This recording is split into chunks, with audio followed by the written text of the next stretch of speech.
اسی حوالے سے ایک ٹی وی پروگرام میں گفتگو کرتے ہوئے سینئر سیاستدان دانیال عزیز صاحب نے، جو نون لیگ کے دور میں منسٹر بھی رہ چکے ہیں، انہوں نے کہا کہ میرے حلقے میں کوئی اگر ذاتی حیثیت میں بھی سیلاب زدگان کی مدد کرنا چاہتا ہے تو اسے بھی کہا جاتا ہے کہ اس پر مریم نواز کی تصویر لگاؤ۔ میرے حلقے میں گاؤں کے لوگ ایسا نہ کرنے پر گرفتار کیا گیا گاؤں کے لوگوں کو، یہ انہوں نے کلیم کیا اور ان کی 2 دن بعد ضمانت ہوئی۔ یہ دانیال عزیز صاحب نے ٹی وی پہ بیٹھ کے کہا کہ جناب ہر کسی کو کہا جا رہا ہے کہ آپ مریم بی بی کی تصویر لگائیں، وزیر اعلیٰ صاحبہ کی تصویر لگائیں، لیکن آپ اس سے اندازہ لگا سکتے ہیں کہ فہد حسین صاحب جیسا جو سیزنڈ جرنلسٹ ہے، سینئر صحافی ہے، وہ بھی اپنے تھم نیل میں اب لکھ رہا ہے کہ ٹک ٹاک کی سرکار کے بھائی فار گاڈ سیک انف از انف، اپنا کام کریں، اس کام کو تشہیر کرنے کی آپ کو اس طرح ضرورت نہیں ہے۔ آپ اے سی ڈی سی آپ جو بھی ہیں، آپ کو ٹک ٹاک بنانے کی کیا ضرورت ہے، ویڈیوز بنانے کی کیا ضرورت ہے؟ جو آپ کی ڈیوٹی ہے آپ وہ ڈیوٹی کریں۔ اب ویسے وزیر اعلیٰ صاحبہ گراؤنڈ پہ تو موجود ہیں، یہ ویڈیو آپ دیکھ سکتے ہیں کہ بالکل عوام کے بیچ میں ہیں حکمران، یہ دیکھیں عوام اور حکمران بالکل ایک ساتھ، بالکل گراؤنڈ کے اوپر عوام کے بیچ میں کھڑے ہو کے جو ہے مریم بی بی ان کو تسلی بھی دے رہی ہیں اور وہ کہہ رہی ہیں کہ سب کے نقصانات کو دور کیا جائے گا اور عوام کو لک آفٹر کیا جائے گا۔ تو یہ تو ایک مثال بڑی اچھی ہے کہ حکمران بالکل دیکھیں بالکل عوام کے بیچ میں کھڑے ہیں۔ اچھا جی، زیغم خان صاحب ہیں، سینئر صحافی ہیں، ان کا یہ کہنا ہے کہ میں یہ مطالبہ کرتا ہوں، یعنی زیغم خان صاحب یہ مطالبہ کرتے ہیں کہ ریٹائرڈ جج صاحبان کو 10 ہاتھی، 100 غلام، 50 کنیزیں بھی عوام کے ٹیکس سے دی جائیں تاکہ آخری عمر میں دل بہلا رہے۔ جی ہاں جی، یہ انہوں نے بات کی۔ اب جج صاحبان کی وہ جو سیکیورٹی کے حوالے سے خبر آئی تھی، اس کے بعد سے کافی زیادہ تنقید ہو رہی ہے۔ خواجہ اسعد رفیق صاحب نے بھی اس پہ بات کی، خواجہ آصف صاحب نے بھی اس کے اوپر ٹویٹ کیا، لیکن اس کے اوپر سپریم کورٹ کی جانب سے بھی وضاحت آئی ہے کہ یہ رولز اینڈ ریگولیشنز کے مطابق ہے اور جو حکومتی سطح پہ چیزیں منظور ہوئی ہیں انہی کے مطابق، اسی انٹائٹلمنٹ کے مطابق یہ سرکولر جاری کیا گیا ہے کہ ان جج صاحبان کو سیکیورٹی دی جائے، کیونکہ جس طرح کی ان کی جاب ہے، جاب کی نوعیت ایسی ہے کہ ان کی زندگی کو خطرہ بھی ہوتا ہے اور سروس کے بعد بھی انہوں نے مختلف مقدمات کے اندر فیصلے کیے ہوتے ہیں جن کا اثر جو ہے وہ ریٹائرمنٹ کے بعد بھی قائم رہتا ہے اور ان کی زندگی کو خطرہ ہو سکتا ہے، تو اس وجہ سے وہ سیکیورٹی کی بات کرتے ہیں۔ پر اینی وے زیغم خان صاحب نے کہا ہے کہ جناب ان کو ہاتھی بھی دیے جائیں، کنیزیں بھی دی جائیں، ساتھ غلام بھی دیے جائیں تاکہ ان کا دل بہلا رہے۔ اچھا، اسی چیز کے اوپر جب خواجہ سعد رفیق صاحب نے ٹویٹ کیا تھا، اس کے اوپر ندیم افضل چند صاحب نے لکھا ہے کہ اشرافیہ کو بھائی کون سمجھائے گا، یا نیپال بننے کا انتظار کرنا پڑے گا۔ اب ہر کوئی نیپال کی مثالیں دے رہا ہے کہ بھائی یا تو آپ خود سمجھ جائیں یا پھر آپ نیپال بننے کا انتظار کریں، کہ جیسے عوام کی حالت ہے کہ عوام تک جوس کے ڈبے نہیں پہنچ رہے، عوام تک جو چیزیں پہنچ رہی ہیں وہ ہمارے سامنے ہیں۔ سیلاب کے اندر جو ان کی حالت ہے، ہم ان کو بجلی کے بلوں میں ریلیف اس طرح نہیں دے سکتے،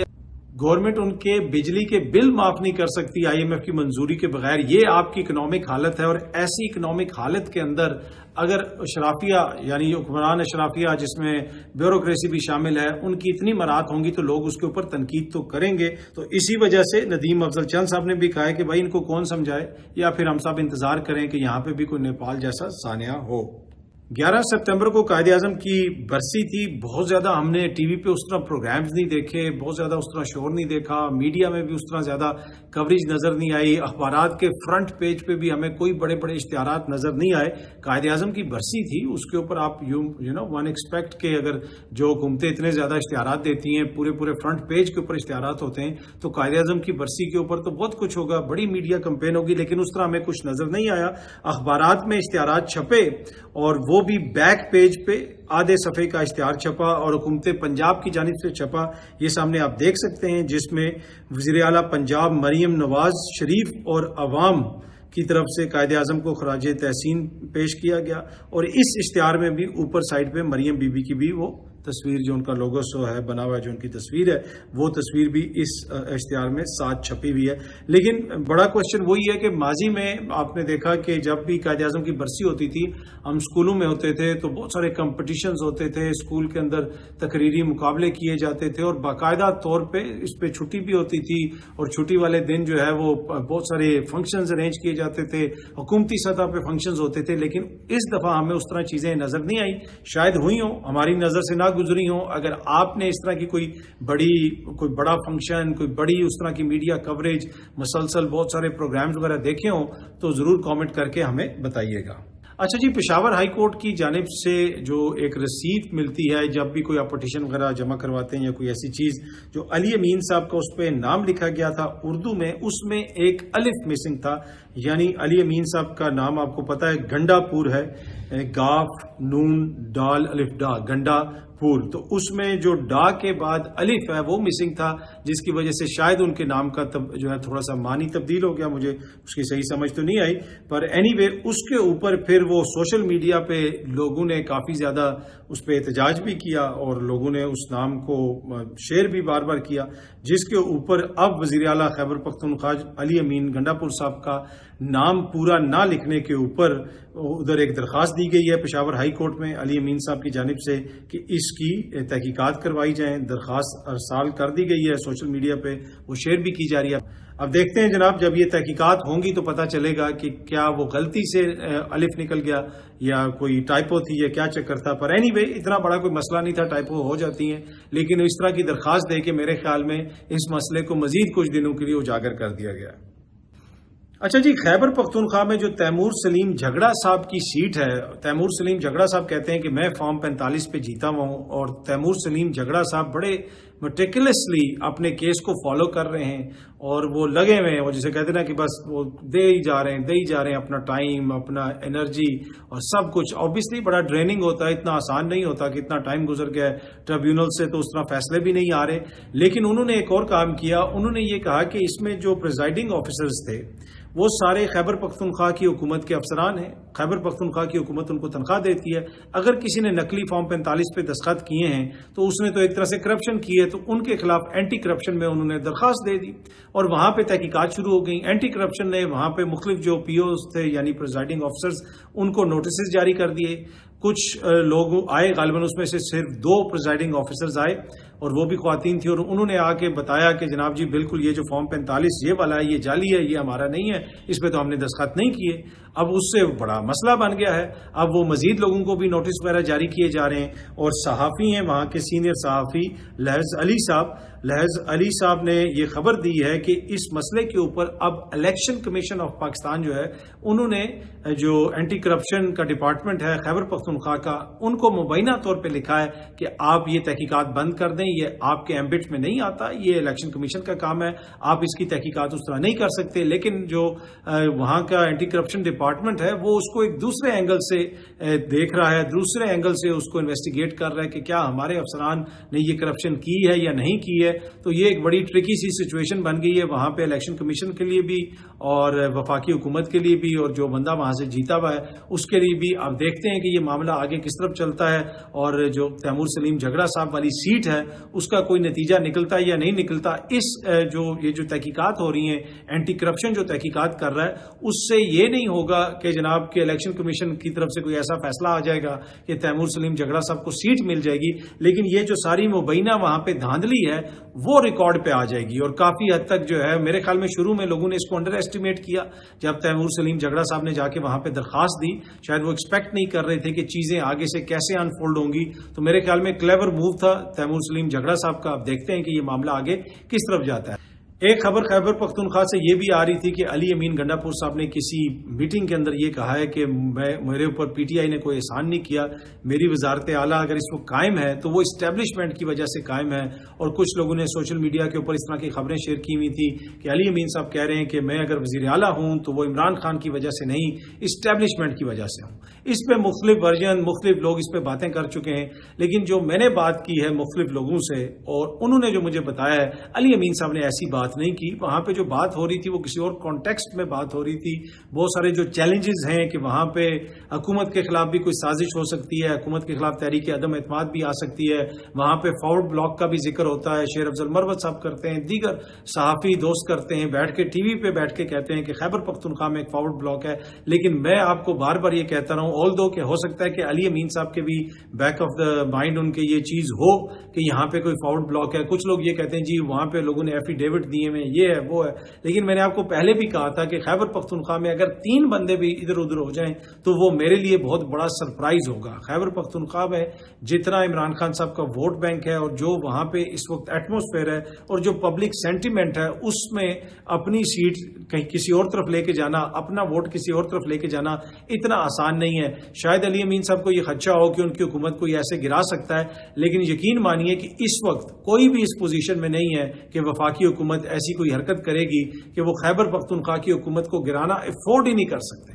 افورڈ ہی نہیں کر سکتے. یہ ہو ہی نہیں سکتا. میں بار بار آپ کو کہہ رہا ہوں، اگر اس وقت اس نظام کی کوئی گارنٹی ہے تو وہ خیبر پختونخوا کی حکومت ہے. جس دن خیبر پختونخوا کی حکومت گر گئی، وفاق کے اندر حکومت کا چلنا جو ہے وہ بالکل محال ہو جائے گا. اتنا آسان نہیں ہوگا وفاق کے اندر ان کے لیے حکومت چلانا، اور صوبے کو بھی سنبھالنا کوئی خالہ جی کا گھر نہیں ہوگا. تو اس وجہ سے اگر کوئی یہ سمجھتا ہے کہ جی علی امین صاحب کی حکومت گرا دی جائے گی، اور اگر علی امین صاحب خود بھی یہ سمجھتے ہیں کہ ان کو ڈر ہے کہ ان کی حکومت گر جائے گی، مجھے نہیں لگتا کہ کوئی تحریک عدم اعتماد اس طرح آئے گی اور کوئی فارورڈ بلاک بن جائے گا اور وہ علی امین صاحب کی حکومت کو وہ گرا دیں گے. لیکن یہ جو خبر رپورٹ ہو رہی تھی کہ علی امین صاحب کہتے ہیں کہ جی میں ان کی وجہ سے وزیر اعلیٰ بنا ہوں، ایسی بات نہیں ہے. باقی علی امین صاحب پہ تنقید کرنے کے لیے اور بہت ساری چیزیں ہیں. نجم سیٹھی صاحب نے بھی کہا ہے کہ بات یہ ہے، حقیقت یہ ہے کہ علی امین عمران خان صاحب کی بات نہیں مان رہا، اور وہ جو خان صاحب اس کو کہتے ہیں وہ آگے سے وہ نہیں کرتا. اور خان صاحب بھی آہستہ آہستہ جو ہے کبھی علی امین کو دانہ ڈال کے اس طرف لے جاتے ہیں، کبھی اس طرف لے جاتے ہیں.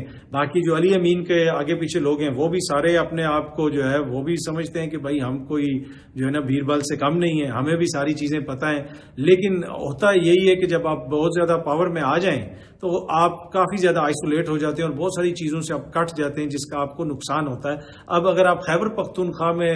پختونخوا کی وہ قیادت جو علی امین صاحب کے قریب سمجھی جاتی ہے، اگر آپ ان سے بھی آپ بات کریں، ان کی کابینہ کے لوگوں سے بات کریں، ان کے کلوز سمجھے جانے والے لوگوں سے بات کریں، تو وہ بھی تحفظات کا اظہار کرتے ہیں اور وہ کہتے ہیں کہ کچھ چیزوں کو بہتر طریقے سے ہینڈل کیا جانا چاہیے تھا. علی امین صاحب جس دن انہوں نے یہ ریئلائز کر لیا کہ ان کی وزارت اعلیٰ جو ہے وہ جب تک عمران خان نہیں چاہے گا تو وہ نہیں گرے گی، اس دن علی امین صاحب عمران خان صاحب کی باتیں بھی ماننا شروع ہو جائیں گے. ابھی لگتا ہے ایسے، یہ میرا ایک تجزیہ ہے، یہ میری کوئی خبر نہیں ہے، مجھے ایسا لگتا ہے کہ علی امین صاحب کو بیک آف دا مائنڈ یہ خدشہ ہے کہ شاید کوئی اور ان کی حکومت گرا سکتا ہے اور گرانے میں کامیاب ہو جائے گا. لیکن مجھے نہیں لگتا کہ کوئی بھی فارورڈ بلاک بنے گا. اور اگر وہ اس چیز کو سمجھ جائیں یا مان لیں کہ جناب عمران خان صاحب کی مرضی سے ہی ان کی حکومت بنی بھی اور مستقبل میں بھی ان کی مرضی سے چلے گی، تو شاید ان کے جو فیصلے ہیں ان میں آپ کو تھوڑی سی تبدیلی نظر آئے.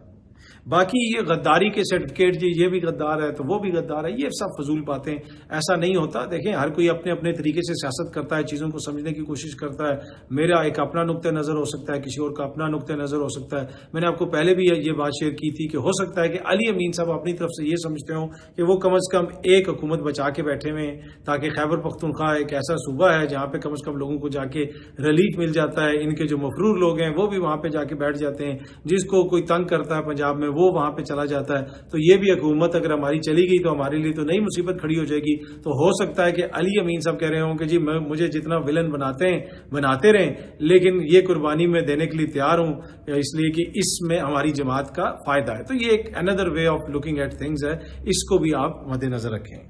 اچھا جی، گزشتہ برس جو انتخابات ہوئے تھے ان کے حوالے سے اب کامن ویلتھ کی ایک رپورٹ سامنے آئی ہے اور اس کو میڈیا، بین الاقوامی میڈیا رپورٹ کر رہا ہے. یہ سامنے آپ دیکھ سکتے ہیں، سیاست.pk نے بھی اس کو رپورٹ کیا کہ کامن ویلتھ کی آبزرویشن رپورٹ کے مطابق 2024 کے الیکشن میں پی ٹی آئی کے ہزاروں کارکنوں کو گرفتار، لاپتہ اور تشدد کا نشانہ بنایا گیا. الیکشن ڈے پر نتائج کی ترسیل میں تعطل سے شفافیت مکمل طور پر ختم ہو گئی. ان لافلی ریٹرنڈ یعنی غیر قانونی طور پر امیدواروں کو کامیاب قرار دیا گیا. یہ ڈراپ سائٹ نیوز ہے کوئی، وہ یہ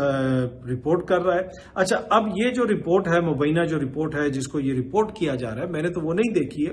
لیکن گزشتہ برس جب الیکشنز ہوئے تھے، اب کامن ویلتھ میں کون ہے کرتا درتا؟ برطانیہ سے زیادہ تو کوئی نہیں ہے. یہ تو برطانوی جو اعلیٰ شخصیات ہیں، اگر آپ ان سے ملیں، آپ ان لوگوں کے ساتھ بیٹھیں یا آپ کہیں پہ بھی ان کی چیزوں کو دیکھیں، وہ تو برملا اس چیز کا اظہار بار بار کرتے ہیں کہ گزشتہ برس کے جو انتخابات تھے پاکستان کے اندر، اس پہ بہت بڑا سوالیہ نشان ہے. اس وقت کے جو برطانیہ کے وزیر خارجہ تھے، جس کو فارن سیکرٹری بھی کہا جاتا ہے، لارڈ کیمرن، جو ماضی میں پرائم منسٹر بھی رہ چکے ہیں، ڈیوڈ کیمرن، انہوں نے باقاعدہ سٹیٹمنٹ جاری کی تھی اور بہت سارے ان کے جو اراکین پارلیمنٹ ہیں ان سے تو میری بات ہو چکی ہے، اس وقت بھی انہوں نے تحفظات کا اظہار کیا تھا. یہ سامنے آپ دیکھ سکتے ہیں، یہ ابھی بھی برطانوی حکومت کی ویب سائٹ کے اوپر جو ہے یہ چیز لگی ہوئی ہے، جس میں پاکستان الیکشن 2024 فارن سیکرٹری کی جو سٹیٹمنٹ ہے، اگر آپ اس سٹیٹمنٹ کو پڑھیں اس میں پاکستان اور یو کے کی جو ریلیشن شپ ہے اس کا ذکر کیا گیا ہے. آگے انہوں نے بتایا ہے کہ we recognise however serious concerns raised about the fairness and lack of inclusivity of the elections. We regret that not all parties were formally permitted to contest the elections and that legal processes were used to prevent some political leaders from participation and to prevent the use of recognizable party symbols. اور اس کے آگے اور بھی چیزیں، یہ وہ چیز ہے جس کے اوپر قاضی فائز عیسیٰ کو بھی بڑی تکلیف ہوئی تھی، اور قاضی فائز عیسیٰ صاحب نے جو بلے کا نشان لیا تھا پاکستان تحریک انصاف سے، ابھی تک اس فیصلے کی ریویو پٹیشن بھی نہیں آئی تھی. انہوں نے برطانوی ہائی کمیشن کو خط لکھ دیا تھا اور برطانیہ کے اوپر بڑی تنقید کی تھی، اور برطانوی سفارتکار اس کو دیکھ کے جو ہے وہ ہنس رہے تھے اور کہہ رہے تھے کہ یہ کیا مذاق ہے، is it some sort of joke, کہ چیف جسٹس جس کے سامنے ابھی مقدمہ آنا ہے، دوبارہ ریویو پٹیشن بھی آنی ہے، وہ برطانوی سفارتکاروں کو خط لکھ رہا ہے. جو یہاں پہ ان کی ہائی کمشنر ہیں ان کو خط لکھ دیا گیا، وہ خط پھر فورن آفس میں بھیجا گیا اور وہ ریکارڈ کا حصہ ہے، اور وہ شو کرتا ہے کہ کیسے پاکستان کے اندر قانون کا مذاق اڑایا جاتا ہے. پر اینی وے، اور اس کے انہوں نے آگے سے کوئی جواب بھی نہیں دیا تھا، مناسب ہی نہیں سمجھا کہ اس کا جواب دیا جائے. تو یہ بھی چیز تو اس وقت بھی برطانیہ نے کہی تھی. تو اگر کامن ویلتھ کے اندر رپورٹ کے اندر کوئی ایسی چیز ہے یا مبینہ طور پہ رپورٹ ہو رہی ہے تو میرے لیے تو وہ کوئی ایسی سرپرائزنگ چیز نہیں ہے. اسی بیان کے اندر ڈیوڈ کیمرن صاحب نے، برطانیہ کے فارن منسٹر نے، یہ بھی کہا تھا کہ ہم نے یہ بھی نوٹ کیا ہے کہ جو ریسٹرکشنز انٹرنیٹ پہ لگائی گئی تھیں اس کے ساتھ پولنگ ڈے کے اندر جو دیگر جو ہے ریسٹرکشنز تھیں، ڈیلیز تھے رپورٹنگ ریزلٹس میں، اور جو کاؤنٹنگ پروسیس تھا اس کے اندر بھی irregularities تھیں. یہ جناب اس وقت بھی انہوں نے یہ چیز کہی تھی. اور آگے انہوں نے یہ بھی لکھا تھا، the UK urges authorities in Pakistan to uphold fundamental human rights including free access to information and the rule of law. This includes the right to fair trial through adherence to due process and independent and transparent judicial system free from interference. تو اس وقت بھی انہوں نے کہا تھا کہ عدالتی نظام کے اندر انٹرفیرنس نہیں ہونی چاہیے. اگر یہ ساری چیزیں انہوں نے لکھی تھی کہ جوڈیشل پروسیس بھی فری ہونا چاہیے، لوگوں کے فنڈامنٹل رائٹس بھی پروٹیکٹڈ ہونے چاہیے، تو پھر انہوں نے یہ چیزیں اس لیے لکھی تھیں کہ ان کو یہ لگتا تھا کہ جناب یہ ساری چیزیں پاکستان کے اندر جو ہیں ان کے اوپر بہت بڑا سوالیہ نشان ہے. تو اب جو کامن ویلتھ کی رپورٹ سامنے آئی ہے، مبینہ رپورٹ، اس میں یہی ساری چیزیں کہی جا رہی ہیں. تو یہ کوئی نئی چیز نہیں ہے، برطانوی حکومت تو پہلے یہ چیز کہہ چکی ہے. اچھا جی، آخر میں جو بھارتی میڈیا ہے اس کی چیخیں بہت زیادہ جناب اس وقت سنائی دے رہی ہیں. وہ یہ کہہ رہے ہیں کہ پاکستان اور بھارت کا میچ کیوں ہو رہا ہے، اس کا بائیکاٹ کیا جائے. اور وہ بار بار آپریشن سندور کا ذکر کر رہے ہیں اور بار بار وہ کہہ رہے ہیں یہ ہے وہ ہے، اور وہ کہہ رہے ہیں کہ وہاں پہ جو لوگوں کی اموات ہوئی ہیں اور وہاں پہ جو لوگ سوگ منا رہے ہیں یہ ہے وہ ہے، یہ ان کی توہین ہے، ایسے اس چیز کی توہین ہے، اس چیز کی توہین ہے. بھائی آپ تو یہ کہتے ہیں کہ آپریشن سندور میں آپ کو بہت بڑی کامیابی ملی، تو پھر آپ کو اتنی تکلیف کیوں ہو رہی ہے؟ آپریشن کا سندور کا نام بھی بار بار لے رہے ہیں